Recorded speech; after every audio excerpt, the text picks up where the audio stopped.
বৃহস্পতিবার শুরু হয়ে গেল জেলার লোকসভা আসনগুলোতে প্রার্থীপদ জমা দেওয়ার কাজ। যদিও শুধুমাত্র জঙ্গিপুর ও মুর্শিদাবাদ কেন্দ্রের নমিনেশনের কাজই হবে এই পর্বে। প্রার্থীপদ জমা দেওয়ার কাজ চলবে আগামী ৪ এপ্রিল পর্যন্ত। ৮ই মার্চ প্রার্থীপদ প্রত্যাহারের শেষ দিন। এদিন নমিনেশন জমা দেওয়ার নিয়মকানুন সম্পর্কে সাংবাদিক বৈঠকও করেন জেলা নির্বাচন আধিকারিক ডক্টর পি উলগানাথন। আমাদের থার্ড ফেজ মধ্যে মুর্শিদাবাদ আর জাঙ্গিপুর পার্লামেন্টারি কনস্টিটুয়েন্সির নমিনেশন আজ থেকে শুরু হচ্ছে।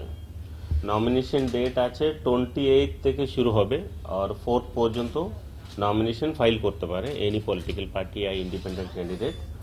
और स्क्रूटिनी ऑफ नॉमिनेशन 5 तारीखे হবে और last date of withdrawal of candidature আছে 8 तारीख और डेट ऑफ पोल আপনারা জানেন 23 তারিখ। সো আজকে অলরেডি একটা পলিটিক্যাল পার্টি নমিনেশন ফাইল করছে, আপনারা দেখেছেন।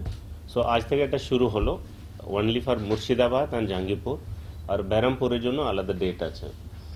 নাও মুর্শিদাবাদ আর জাঙ্গিপুর প্রত্যেকটা parliamentary constituency at least 7 assembly constituency আছে। যদি আপনি দেখেন আমাদের জাঙ্গিপুরে সুতি, জাঙ্গিপুর, रघुनाथगंज, सागरदिघी, लालगोला, नवग्राम, खारग्राम, ये 7 असेंबली कन्स्टिट्यूएंसी वही पार्लियामेंट्री कन्स्टिट्यूएंसी मध्य आसबे। और আমাদের মুর্শিদাবাদ যদি ধরেন भगवानगोला, रानीनगर, मुर्शिदाबाद, हरिहरपाड़ा, डोमकल, जालंगी और करीमपुर। सो ये 7 assembly constituency will be within the Murshidabad parliamentary constituency. So নমিনেশনের জন্য আমাদের কিছু ডাইরেকশনস আছে যেটা ইলেকশন কমিশন দিয়েছে, ওই মোতাবেক আমাদেরকে অনেক অ্যারেঞ্জমেন্ট করতে আমরা করেছি। Within 100 metre area 144 already impose করা আছে। ওখানে কোনো congregation more than 5% cannot assemble দেয়।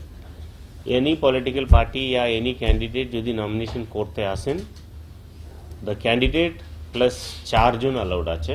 সো 1 + 4 5 জন বেশি কোনো পলিটিক্যাল পার্টি या কোনো ইন্ডিপেন্ডেন্ট ক্যান্ডিডেট নিয়ে আসতে পারবে না।